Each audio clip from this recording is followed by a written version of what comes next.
Et salut à tous, c'est Kevin et on se retrouve aujourd'hui pour une nouvelle vidéo d'analyse crypto.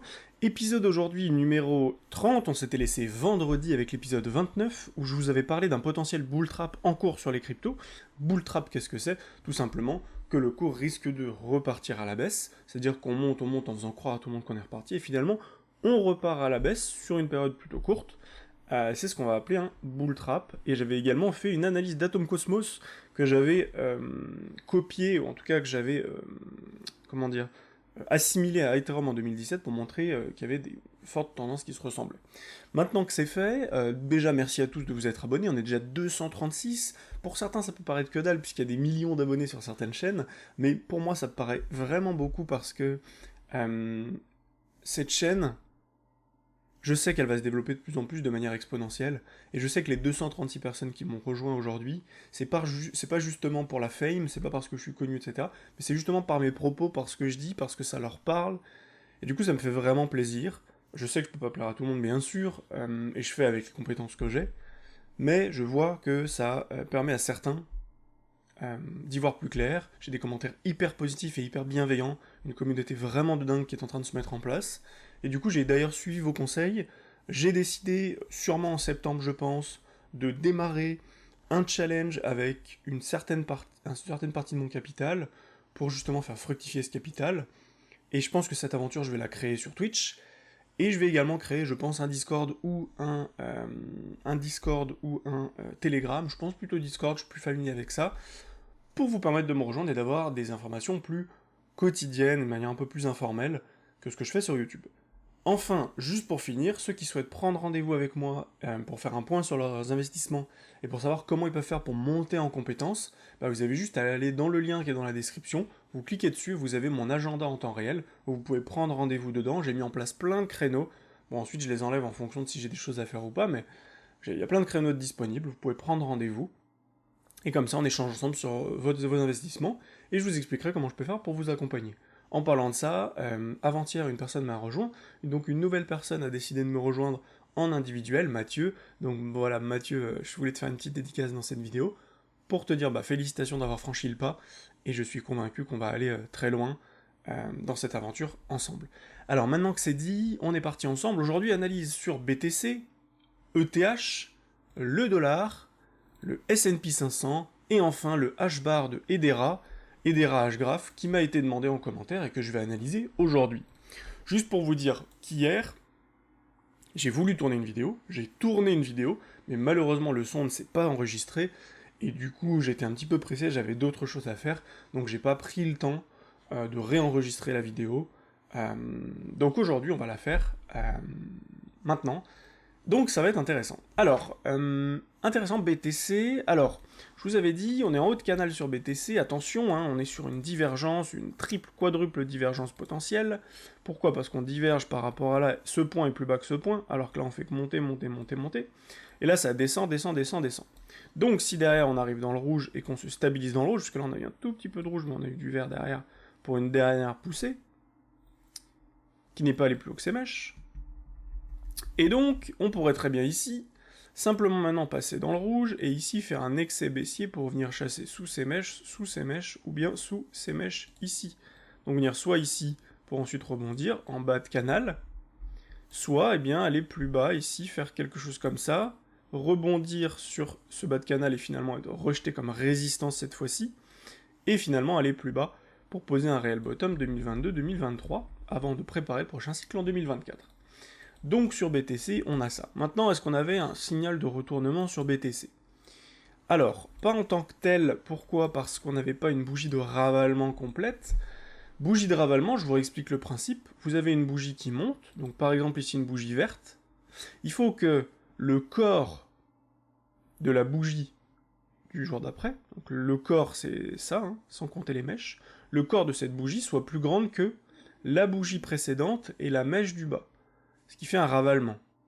Typiquement, quand vous avez une bougie verte qui fait cette taille, et les mèches qui sont comme ça, et on va dire que le cours monte, monte, et que ça c'est une bougie verte, si vous voulez une bougie de ravalement baissière, une bougie de retournement, il faut que la bougie, le corps de la bougie, soit plus grand que la bougie précédente et que la mèche d'en bas.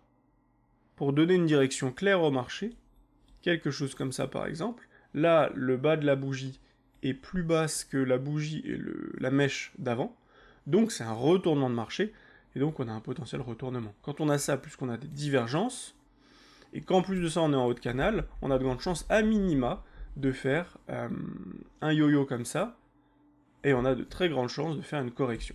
Maintenant, pour connaître mais là, c'est pas ce qu'on a eu, puisque on peut voir que la bougie n'est pas allée en dessous. Par contre, on peut voir une chose ici, c'est que dans cette hausse, on a ici cette mèche, où on n'a jamais fait de plus haut en clôture. Donc si on clôture au-dessus, c'est boule. Si on clôture en dessous de ce point, c'est bear. Ce qui veut dire que pour l'instant sur BTC, pas d'ouverture de long, pas d'ouverture de short. La seule indication qui aurait pu nous donner une indication de short très agressive, c'est de dire ce que je vous avais parlé, c'est de dire qu'on avait une potentielle ici week-off. Week-off, pourquoi? Parce que quand on a une week-off, on a souvent une terminaison ensuite, avec une chasse à la liquidité au-dessus, une deuxième chasse à la liquidité au-dessus, et une troisième chasse à la liquidité au-dessus de tout. Ce qui permet à chaque fois, en fait, de... On monte, on dégage tout le monde, tous les shorters. Ensuite, on descend, on monte, et on dégage tous les shorters. Parce que les shorters, ceux qui shortent ici, disent si on va au-dessus de cette mèche, je dégage. Et là, pareil, on descend, et quand on remonte, on va au-dessus de cette mèche pour dégager encore une fois tous les shorters. Et derrière, là, on est prêt à faire un gros mouvement baissier potentiel pour faire un long squeeze violent, pour dégager tous les gens qui se sont accumulés en long ici. Et à chaque fois qu'on est monté, on est venu ici chasser pour dégager tous les shorts. On est monté pour dégager tous les shorts. Et donc, ce qui permet derrière de faire un gros long squeeze, parce qu'au final, il y a énormément de longues qui se sont accumulées, donc de personnes qui ont parié à la hausse, et très peu de personnes qui ont parié à la baisse, puisqu'à chaque fois, on est rebondi pour les sortir, et pour qu'ils annulent leur trade. Donc là, on est prêt vraiment, on a accumulé beaucoup de longues qui, eux, ont leur point de liquidation peut-être ici, ou leur stop par ici, et donc derrière, un gros mouvement baissier, paf, pour les dégager, derrière, créer quelque chose comme ça, et là, cette fois-ci, on peut repartir sereinement, ou pas d'ailleurs. On pourrait recréer à nouveau un canal haussier, faire ceci, recréer un canal haussier, faire la même chose, un week-off, une fois, deux fois, trois fois, et paf, on est reparti encore pour aller plus bas. Tant qu'on crée ces patterns-là, pour moi, c'est pas haussier, ce ne sont que des bull traps. Alors oui, ça permet quand même de faire des gains, puisque j'ai pris des positions acheteuses à des moments pour faire des 10, 15% à droite, 10% à gauche, 8% à... etc. et même 25% sur ETH. Mais voilà. Donc sur BTC, on est plutôt patient. Par contre, sur ETH, ça se précise. Sur ETH, ça se précise pourquoi. Ici, sur ETH, on a eu donc ici le long qui a été ouvert. Donc on a ouvert un long, bref, on a pris, etc. Ici, par rapport à ça, donc à ces bougies-là, on n'avait pas grand-chose en fait. On n'avait pas grand-chose, on n'a pas eu de bougie de retournement ici. Par rapport à cette grosse hausse, pas de bougie de retournement. Donc là, de là à là, on n'a aucune bougie qui est plus grande que ça. Donc en fait, finalement, on a juste fait beaucoup de montées, on corrige un petit peu, on va pas en dessous de ça, et finalement on repart à la hausse. Pareil ici, on fait une grosse bougie haussière, pas de bougie de retournement, on redescend juste doucement, on repart à la hausse, pas de bougie de retournement, on repart à la hausse, etc. Par contre, ici, attention, on a eu une autre première bougie de retournement, et c'est ce que je voulais montrer hier, et le trade que j'ai pris. Je vais vous le montrer maintenant, mais c'est très clair. C'est que, je vais enlever ça pour que ce soit encore plus clair, notre plus haute bougie aujourd'hui avec les plus hautes mèches, c'est celle-ci. Entre ça et ça. C'est la bougie verte qui est ici. On va faire ça. Hop, voilà. Et donc, qu'est-ce que l'on a sur cette bougie? Eh ben, on peut directement mettre ça. Si on clôture au-dessus, c'est boule. En tout cas, c'est pas bear. Si on clôture en dessous, c'est bear. Et qu'est-ce que l'on a eu ici? On a eu une bougie du jour précédent. Donc la bougie de dimanche, il me semble que c'est dimanche, ouais, la bougie de dimanche, qui a été... qui est venue englober la bougie et la mèche du samedi. C'est-à-dire que dans le samedi, on est monté, on est venu chercher des liquidités, dimanche, on est venu chercher encore un peu plus de liquidités au-dessus, mais on a clôturé en dessous de la bougie et de la mèche précédente. Et ça, c'est une bougie de retournement, une bougie de ravalement baissière, et donc ici, on peut prendre son short. En plus de ça, on continue d'imprimer des divergences en daily, donc hyper intéressant, et on a deux doigts de cross bearish. Donc ici, on peut prendre un short, donc la clôture elle s'est faite ici, donc on attend la clôture de la journée, et le lendemain, on prend notre short, ici, avec un stop au-dessus de cette mèche-là. Ce qui nous fait prendre 4,95% de risque, donc 5% de risque. Et ici, derrière, les gains qu'on peut faire sont quand même intéressants. Ici, on est déjà à 3% de gains, mais on peut aller beaucoup plus bas, et je vais vous montrer pourquoi. Alors, pour prendre profit ici, on a plusieurs solutions. La première chose, c'est simplement de prendre sur le dernier mouvement qu'on a eu par rapport à cette mèche et ce top. Si on prend ça, on peut voir que on a les 0,382 qui sont juste ici, juste là, et ensuite on a les 0,618, 0,786 qui sont dans cette zone. Ok, très bien. Maintenant, si on regarde sur le mouvement global, puisque là on est quand même sur une divergence depuis le mouvement global en fait, depuis qu'on a cassé. Donc si on regarde ça, on va prendre notre point bas, notre point haut, et ici on va regarder quelque chose d'intéressant. Et là on voit que les 0,382 sont ici, 0,618, 0,786 sont juste là. Et donc, voilà ce que l'on peut voir. Ce que l'on peut voir, c'est qu'en fait le marché peut très bien ici faire à nouveau quelque chose comme ça pour supprimer les divergences. Est-ce que ce sera suffisant? Je ne pense pas, donc on pourrait peut-être aller un peu plus bas. Et si ça suffit pas encore une fois, peut-être faire quelque chose comme ça, et au final ici on a un sort de canal haussier, qu'on pourrait casser vers le bas, pullback dessus, et venir plus bas, soit ici, soit même là, soit faire un excès en mèche ici, et revenir clôturer par là. Donc, en tout cas, un trade intéressant sur ETH, on devait être par là à peu près. Ok. Avec ici où on va venir chercher notre gain par ici pour un petit 15%. Minimum, on prendra largement ici 50% de notre position, 75% de notre position même, à voir comment ça fonctionne à ce moment-là, si ça se valide. Donc là, le trade est en train de partir, c'est très bien.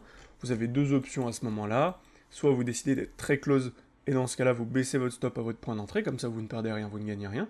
Soit vous laissez votre point au-dessus, on peut très bien continuer ici de baisser, finalement faire une mèche pour revenir en haut, pour venir chasser un peu tout le monde, et finalement repartir à la baisse et faire quelque chose comme ça. Donc si vous mettez votre stop ici, ne vous plaignez pas si vous faites sortir, au moins vous n'aurez pas pris de risque. Mais, pas de risque de perte, mais vous aurez peut-être raté du gain. Donc voilà ce qu'on peut voir sur ETH, hyper intéressant. Sur le dollar, qu'est-ce qu'on a sur le dollar? Eh bien sur le dollar, tension, parce que sur le dollar, je vous avais prévenu. Je vous avais dit que sur le dollar, si on clôturait en dessous de la mèche ici, c'était bear. Mais le problème, c'est qu'on n'a pas clôturé en dessous. Ici, on a fait deux bougies avec des mèches qui ont dépassé, qui ont chassé tous les stops en dessous ici. Mais c'est tout. C'est-à-dire qu'ici, beaucoup de shorters sont bloqués. Beaucoup de gens se sont dit, je short si on casse cette mèche. Donc là, beaucoup de gens ont accumulé du short ici. Et beaucoup de gens sont sortis des longues, parce que peut-être que les gens ont pris des longues ici, par exemple là, avec cette bougie de ravalement haussière, beaucoup de gens ont pris des longues, mais ils se sont fait sortir parce qu'ils ont dit je mets mon stop en dessous là. Et du coup, qu'est-ce qui s'est passé? On est venu les chasser ici, pour derrière repartir à la hausse et exploser. Donc sur le dollar, attention, pour avoir une accélération haussière, quelque chose comme ceci, paf paf, tac tac, si on casse tout ça, extrêmement positif pour le dollar. Si on casse ça ici, extrêmement positif. Donc, pour l'instant, on est dans quelque chose d'intéressant. Sur le MACD, ici, on a le cours qui descend en clôture de bougie. Clôture ici, clôture là, on a descendu. Sur le MACD, on monte. Donc, divergence potentielle. On est à deux doigts de cross bullish, une journée bullish, et c'est parti pour le dollar pour accélérer sa hausse. Maintenant, en termes de target sur le dollar, on peut voir ici, tac. Alors, les 0,382, on est en plein dessus, on est en train de les travailler, on les a dépassés. Mais globalement, ici, c'est les 0,618, 0,786 à grand minima que l'on vient viser. Voilà. Donc ici, et si jamais à l'intérieur de cette zone, on voit ça, déjà on prendra des profits. Tac, tac. Et si jamais on voit finalement qu'on crée des W, qu'on recasse la structure dans les 0,68, 0,786, c'est qu'on sera prêt à faire un nouvel ATH. Sinon, c'est sûr que si on voit ça, quelque chose comme ça, un M qui se confirme, ici il y aura un short à prendre, et on repartira dans l'autre sens, pour peut-être juste un dead cat bound, et repartir faire quelque chose comme ceci. Et faire une sorte de... ici, AB égale CD, et dire tout simplement dans les 0,68, 0,78,6 qui sont ici. Donc voilà ce que je voulais vous montrer sur le dollar, et enfin le S&P 500 qui lui continue de faire sa petite montée, avec une divergence potentielle qu'on va peut-être annuler dans les prochains jours, mais pour l'instant attention. Pour l'instant attention, sur le BTC, le TH, il y a des choses négatives que je vois apparaître, sur le dollar il y a des choses positives que je vois apparaître, et ici, attention, la grosse trendline depuis le 4 janvier 2022, on n'a pas cassé cette trendline, on pourrait très bien ici venir se buter là-dessus dans les 2 prochains jours, et derrière faire une bougie de ravalement, une bougie de retournement baissière, et repartir encore une fois, sachant qu'en plus, je vais vous montrer ça, mais je vous en avais déjà parlé, on prend le top, le bottom, qu'est-ce qui se passe? On est dans les 0,618, 0,786, derrière on pose un top, on repart à la baisse, dead cat bound, et ici pareil, on prend le top, on prend le bottom, alors je l'ai tracé à peu près, mais globalement c'est là, hein, ici. On est dans les 0,68, 0,786, et en plus on a la trendline, donc il y a très peu de chances qu'on la casse d'un coup, sauf si on a une grosse information positive, mais pour l'instant c'est pas le cas. Donc, attention. Et en plus de ça, une nouvelle chose que je voulais vous montrer, enfin nouvelle chose, encore une chose que je voulais vous remontrer, que je vous ai déjà montré. Si on prend une barre pattern, je prends ici ce qui s'est passé là et là, on va le cloner ici. Qu'est-ce qui s'est passé ici?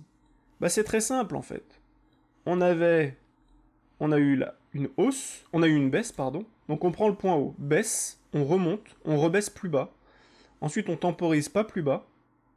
Et le point ici qu'on fait, il est plus haut que le milieu. Donc on crée un genre de W divergé. Finalement on repart à la baisse. Ici on baisse, on remonte, on rebaisse plus bas. Comme ici, on monte, on baisse, on remonte, on rebaisse plus bas. Ensuite, on remonte, on rebaisse moins bas, on remonte, on rebaisse moins bas. Explosion à la hausse, explosion à la hausse. On casse le milieu ici, on casse le milieu ici. Derrière, bougie de retournement, ici. Là, on pourrait faire bougie de retournement et repartir à la baisse ici pour redescendre. Donc attention que ça refasse pas comme ça en fait. Parce que les targets sont plutôt basses. Les targets sont plutôt basses. Et si on regarde ici, on pourrait avoir une sorte de AB égale CD, ici, comme ceci, qui pourrait nous ramener dans cette zone, donc très proche des 0,68, 0,786, ici. Donc attention, il faut être prudent. Maintenant que c'est dit, passons sur HBAR, on est à 18 minutes de vidéo déjà. HBAR et DERA, comme d'habitude, CoinMarketCap, HBAR et DERA. Et avant de continuer cette analyse, je voulais juste vous dire une chose. C'est que c'est important de comprendre qu'au-delà de chercher la crypto-pépite, il faut comprendre comment fonctionne le marché. Il y a des phases d'accumulation, il y a des phases où les gens ont besoin de capituler, il y a des phases où on est en bull market, etc. Ce qui est important de regarder en bear market, c'est pas de trouver la crypto-pépite. Pourquoi? Parce que si vous cherchez la crypto-pépite pendant le bear market, vous avez de grandes chances d'investir dans des cryptos qui vont se faire défoncer. Pendant le bear market, il vaut mieux travailler sur le BTC, sur l'ETH, qui sont des valeurs qui sont moins volatiles certes, mais qui sont plus sûres en termes d'analyse technique, analyse graphique. Et du coup, qui vont vous permettre de faire des gains au quotidien pendant votre bear market. Parce que là, le bear market peut encore durer 2 ans. Encore 2 ans. Et peut-être que là, on va baisser, peut-être qu'ensuite on va stagner pendant 2 ans, et si on stagne pendant 2 ans, il y aura une différence entre ceux qui font du DCA ici, et qui feront du DCA quand on est reparti à la hausse, parce qu'ils ne pourront pas savoir quand il faut arrêter leur DCA, ou bien ceux qui seront capables de prendre des profits à la hausse, à la baisse, pendant le DCA, et qui se diront, dès que j'approche du halving, j'arrête de faire ça, et je prépare cette fois-ci un DCA intensif jusqu'au début du halving, pour me constituer un capital de crypto hyper intéressant. Et c'est à ce moment-là que ce sera intéressant de faire un résumé et de faire un bilan de toutes les cryptos et de comprendre quelles sont les cryptos qui sont vraiment intéressantes techniquement parlant, fondamentalement parlant, s'il y en a certains qui préfèrent l'analyse fondamentale, moi je préfère largement l'analyse technique, et ETC est un très bon exemple, le Shiba est un très bon exemple, le Dogecoin est un très bon exemple, mais si vous préférez l'analyse fondamentale, pourquoi pas. Et donc, c'est vraiment deux manières différentes. Donc là, le H-bar, on va quand même l'analyser bien sûr. Et donc quand on va regarder CoinMarketCap, 39e crypto, intéressant, plutôt une grosse crypto, plus d'1 milliard de market cap, plus d'1 milliard d'investis dans le projet, 1 milliard 600 millions. Par contre, première mauvaise chose, très mauvaise chose, le nombre de tokens en circulation est que de 42% de l'offre totale. Pour vous redonner un exemple, pour que vous compreniez, aujourd'hui on sait que dans le Hedera, il y aura 50 milliards de tokens en circulation au maximum. Aujourd'hui, il y en a 21 milliards en circulation. Et donc, le prix, comment est-ce qu'il se crée le prix du Hedera? C'est en fonction de l'offre et de la demande. Aujourd'hui, l'offre, il y a 21 milliards de tokens en termes d'offres. Il y a 21 milliards d'offres disponibles. C'est comme si vous aviez 21 milliards de 21 milliards de tondeuses en vente, par exemple. 21 milliards de tondeuses en vente. Ok, il y a 21 milliards de tondeuses en vente. Et donc, vu qu'il y a un certain nombre de demandes en face, un certain nombre de personnes qui souhaitent acheter ces 21 milliards de tondeuses, bah on trouve un prix d'achat qui permet à ce qu'il y ait suffisamment de personnes qui achètent, mais pas trop, pour pas faire bouger le prix. Maintenant, si du jour au lendemain on passe de 42% d'offres en circulation à 70%, et qu'on passe de 21 milliards de tokens en circulation à 40 milliards de tokens, ou 30, ou je sais pas, ouais, on va passer de 21 milliards à 40 milliards de tokens en circulation. Donc on va doubler l'offre. C'est comme si d'un coup dans un magasin, au lieu qu'il y ait 21 milliards de tondeuses en vente, il y en a 40 milliards. Le problème c'est que la demande en face, le nombre de clients qui viennent vous acheter vos tondeuses, ne va pas, elle, se multiplier du jour au lendemain. Donc qu'est-ce qui va se passer? Pour vous permettre à vous de vendre vos nouvelles tondeuses que vous avez mis en vente, vous allez devoir baisser le prix de vos tondeuses pour attirer de nouveaux clients. Et donc, c'est ce qui se passe souvent. C'est que souvent, pour pouvoir vendre davantage, on va baisser les prix pour qu'il y ait suffisamment de clients qui viennent et qui viennent combler toute cette nouvelle offre. Et ici, quand on regarde le prix qui a évolué de cette manière-là. Si, quand je clique sur Market Cap, on voit un graphique qui n'est pas le même, c'est qu'on a une décorrélation et donc que parfois, Hedera met en vente trop de tokens d'un coup et donc la demande n'arrive pas à suivre. Et quand on regarde ici, comme par magie, c'est ce qui se passe. C'est-à-dire qu'ici, le market cap était très faible. Il y avait peu de tokens en circulation. Et vu qu'il y avait peu de tokens en circulation, il y avait beaucoup de demandes. Et vu qu'il y avait beaucoup de gens qui en voulaient, ils étaient prêts à payer cher. Vu qu'ils étaient prêts à payer cher, ils ont payé cher. Ils ont payé 40 centimes, 45 centimes pour acheter un H-bar. Ici, on a eu une explosion du market cap. Donc beaucoup de tokens en circulation. On a réussi à faire tout légèrement un ATH et derrière on s'est complètement effondré. Pourtant, le market cap est beaucoup plus élevé à ce moment-là qu'ici. Ici, on est à 3... combien? On est à 3 milliards de market cap, et là, on est arrivé à 5 milliards de market cap. Pratiquement 6 milliards, pratiquement le double, en fait. On était au double, on était à plus de 6 milliards de market cap. On a doublé le market cap. Pourtant, le prix, ici, n'a pas du tout doublé.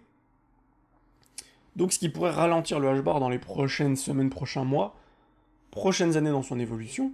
Maintenant, si on regarde graphiquement parlant, on va se mettre en weekly. Bah oui, ça reste intéressant. Maintenant, est-ce que c'est pas un peu trop tôt ici? Parce qu'on a eu une phase de une phase ici de temporisation et d'accumulation avant d'exploser à la hausse. Ici, on a simplement fait, hop, on n'a pas clôturé au-dessus de ce point, on a simplement fait un M qu'on a cassé vers le bas. Donc ici, on a juste besoin maintenant, oui, on peut avoir un petit rebond technique. On a fait un cross bearish de la MMA 20 qui est allée sous la MMA 50 en weekly. Donc c'est pas bon. Donc ici on peut avoir un rebond, mais attention, on peut aller plus bas également. On n'a peut-être pas posé le bottom, et même si on a posé le bottom, on peut très bien faire ça pendant 2 ans. Et faire ça pendant 2 ans, le problème c'est qu'il y a encore une fois une différence entre ceux qui ici par exemple ont investi, je sais pas, 5000, et qui prennent le risque que la crypto continue de baisser, et donc avoir beaucoup moins ici, ou bien arrivent à la fin vers le halving, et ils ont toujours globalement le prix à stabiliser comme ici, et donc ils ont toujours 5000 ici. Au bout de 2 ans, plus de 2 ans. Donc il y a ça, ou bien sinon, encore une fois comme je vous disais, le cours a fait ça, ceux qui ici ont investi 5000, qui ont investi sur eux pour se former et être capables de trader la tendance, d'être capables d'acheter ici, revendre là, acheter là, revendre là, et qui vont arriver début du halving, qui n'auront pas 5000, qui en auront 10, 15, 20K ou plus. Et c'est exactement ce que je fais avec mes élèves, c'est pour ça que si ça t'intéresse, n'hésite pas à prendre rendez-vous, tu cliques sur le lien dans la description, tu prends rendez-vous directement avec moi, et on fait un point ensemble pour savoir où est-ce que t'en es et comment je peux faire pour t'aider. Donc ensuite, bien sûr, le H-bar est intéressant. S'il repart à la hausse, on peut faire en 2024, on peut faire quelque chose comme ça, on peut venir ici, faire ça, et tout ravaler en haut, faire des grosses hausses, mais ça, on le verra au moment venu. Pour l'instant, ce qu'on peut voir, c'est que H-bar, attention. Donc là, si tu as un Excel que tu veux suivre, tu te marques H-bar, commentaire, attention que 42% de tokens en circulation, faire le point avant le halving pour voir à combien de tokens en circulation on est. Peut-être que d'ici le halving, on sera à 90% de tokens en circulation, ce sera très positif, et là, le H-bar aura de grandes chances d'aller faire un nouvel ATH en 2024-2025, et même de tout casser à la hausse. Si c'est pas le cas, attention, il pourrait être ralenti, parce qu'on a beaucoup de tokens qui risquent d'être mis en circulation, et donc le prix qui risque d'évoluer moins rapidement que d'autres cryptos qui vont peut-être exploser à la hausse. Donc voilà, j'espère que cette vidéo t'a plu. Si c'est le cas, n'hésite pas à bombarder la barre des pouces bleus, à me dire en commentaire ce que t'en as pensé et quelle est la prochaine crypto que tu souhaites voir. Moi, je te souhaite une belle journée et je te dis à demain pour une nouvelle vidéo d'analyse crypto. Ciao, ciao.